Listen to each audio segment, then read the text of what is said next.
Барлықтарыңызға сәлем, менің каналыма қош келдіңіздер. Бүгін біз сіздермен осындай көктемгі 8 наурызға сыйлауға болатын клубника в шоколаденің дизайнын жасап үйренеміз. Ол үшін бізге ең алдымен отборный клубника керек. Осындай үлкен әрі қатты, мен египетский сортын алам. Жақсылап тұрып жуам, сыртын жақсылап кептіреміз. Жапырақтарының астында ешқай жерде су қалмау керек, әйтпесе шоколадымыз дұрыс қатпайтын болады. Сосын темперированный шоколад қажет. Менің каналымда шоколадты темперировать етудің 3 видеосы бар, соны қарап шықсаңыздар болады. Сосын осындай доска қажет. Досканың сыртын фольгамен, немесе пергаменттің бумагамен, немесе силиконовый коврик алсаңыздар болады. Сосын дизайнға осындай сузальное золото қажет. Қазір мен сіздерге осы золотамен жұмыс жасаудың техникасын көрсетемін. Енді бастаймыз. Шоколадты осындай аузы үлкен ыдысқа салып аламыз. Сосын клубникамызға зубочистканы тығып аламыз. Барлық клубникаға зубочистканы тығып алыңыздар. Шоколадқа малған кезде ыңғайлы болады. Зубочистканы осылай ұшын ғана ортасынан сәл жетер-жетпес қылдырып, барлық клубникаға тығып шығамыз.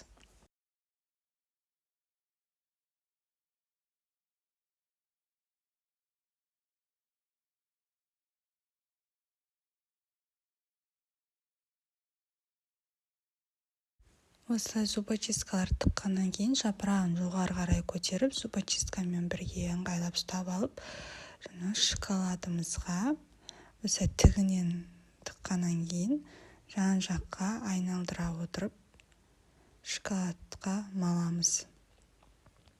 Егер үйлеріңізде кеседен де тереңірек стақан болса, аузы осындай үлкен, онда соған шоколадты құйып алып, толығымен клубниканы түбіне дейін батырып алып шықсаңыздар да өте әдемі, равномерный болып матырылатын болады. Маған осылай кесемен жасаған ыңғайлы болғандықтан мен осылайынан жасаймын. Келесі жолы тағы да видео түсіргенде сіздерге солай стаканға салып матырудың техникасын көрсететін боламын. Осылайынан әр клубниканы айналдыра отырып шоколадқа малып шығамыз. Мен бұл бокста дизайнында менде 3 клубника ақ шоколадқа матырылуы керек. Сондықтан 3 клубниканы осылайынан шоколадқа матырып тақтайға, фольга төселген тақтайдың үстіне қойып қоямын. Дұрыс темперировать етілген шоколад клубникаға матырылғаннан кейін бір 10 минутта солай уже қатып үлгереді. Егер бөлме температурасы 25 сондай градус болса, 10 минут ішінде қатады. Егер де бөлме температурасы кішкене салқындау болып, терезе ашып қойсаңыздар, одан да тез 4-5 минутта да қатып үлгереді. Егер де бетіне дизайн жабыстырам, посыпка себем десеңіздер, онда терезе ашпай жұмыс жасаңыздар.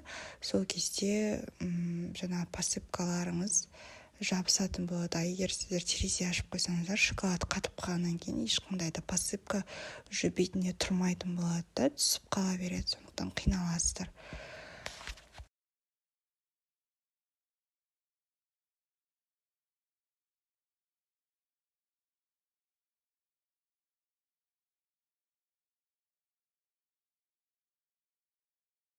Енді әдемілеуге көшеміз.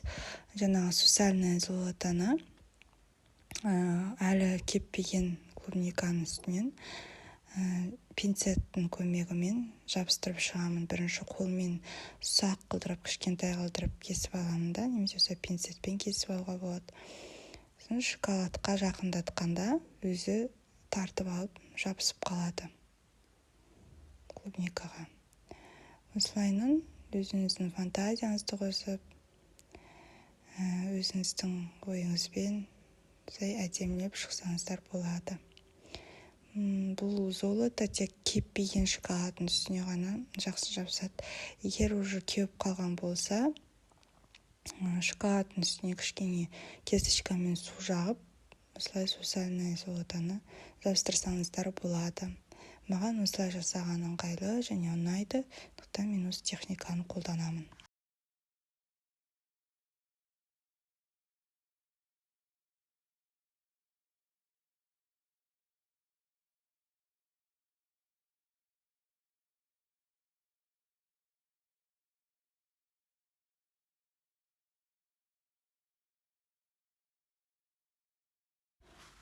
Енді қалған 6 клубниканы мен розовый шоколадқа маламын. Шоколадты бояудың видеосы менің каналымда бар. Сіздерге ыңғайлы болу үшін осы видеоның астына ссылкасын тастап кетемін. Тура жаңағындай техникамен клубниканың шөбін жоғары қарай көтеріп, зубочисткамен бірге айналдырып ұстап аламыз, өзімізге ыңғайлы етіп. Сосын асықпай шоколадқа малып, айналдыра отырып, шоколадқа клубниканы малып аламыз. Осылай шөбіне дейін малған дұрыс, себебі клубника жартылай көрініп тұрса, кішкене әдемі емес, және де одан біраз уақыттан кейін су бөліне бастайды. Сондықтан да толығымен осылай шоколадқа малуға тырысыңыздар. Егер шоколадты дұрыс темперировать етсеңіздер, клубникаға малғаннан кейін 10-15 минуттың ішінде әбден шоколад қататын болады. Сондықтан да шоколадты дұрыс темперировать етуді үйреніңіздер ең алдымен. Шоколадымыз әбден кепкеннен кейін уже дизайнға көшеміз. Мен розовый клубникалардың үстін серебристый пищевой кондуринмен, осындай блескпен кисточканың көмегі арқылы бояп шықтым. Кисточканы да, пищевой кондуринді да мен кондитерский магазиннен алдым. Осылайынан бір слой жұқа қабат қылдырып жағып шығамыз.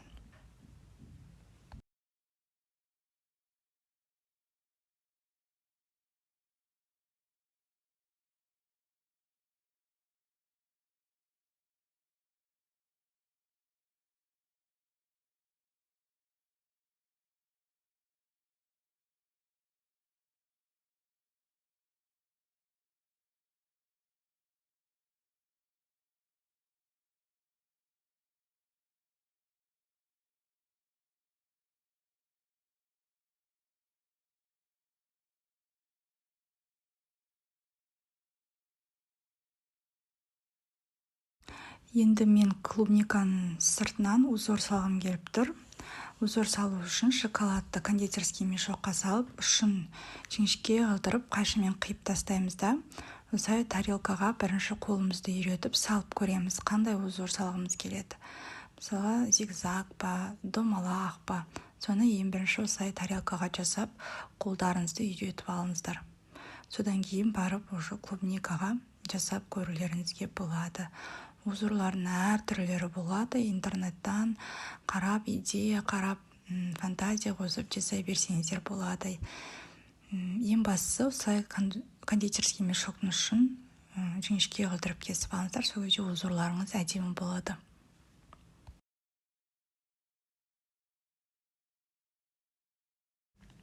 Міне мен осылай бір шетінен жанынан бастап шоколадты қысып тұрып, қолымызды алмай бір темпте осылай айналдыра узор жасап шығамыз. Бір жасағаннан шықпауы мүмкін. Бірнеше рет жасап көріңіздер. Қолдарыңыз жаттығып алғаннан кейін бұны жасау өте оңай болады.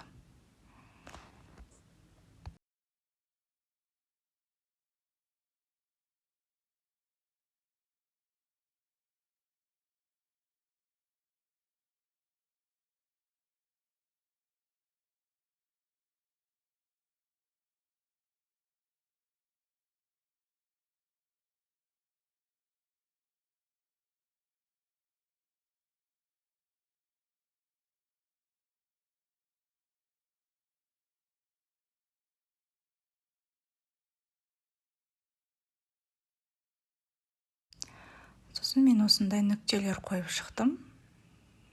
Кішкене әдемі, ерекше болып тұрсын деп. Фантазияларыңызды қосыңыздар, қорықпаңыздар. Ойыңызға келген узорларды жасап, осылайынан әдемілеп шығуларыңызға болады.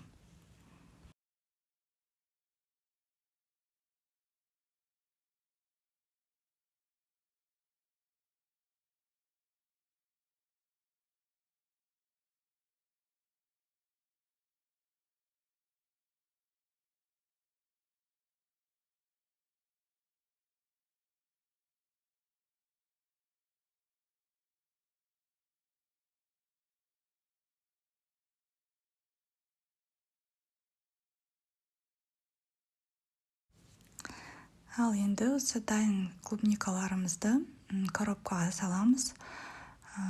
Міндетті түрде клубниканың астынан мындай капсулалар қойыңыздар, бумажный капсулалар. Бұлар кондитерский магазиндарда сатылады. Диаметрлары әртүрлі болып келеді.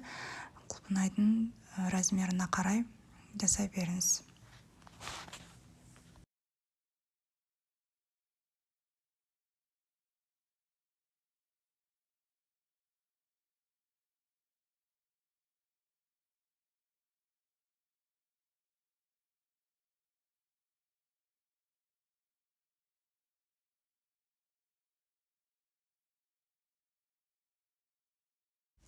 Міне біздің боксымыз дайын, өте сондай нәзік, 8 наурызға келетіндей бокс болып шықты. Міндетті түрде жасап көріңіздер. Өз фантазияларыңызды қосып жасап көріңіздер. Эксперимент жасаудан қорықпаңыздар. Осымен видеомыз аяқталды. Назар салып көргендеріңізге рахмет. Міндетті түрде лайк басып, сұрақтарыңыз болса комментарий жазып өтіңіздер. Міндетті түрде жауап беруге тырысамын. Сау болыңыздар.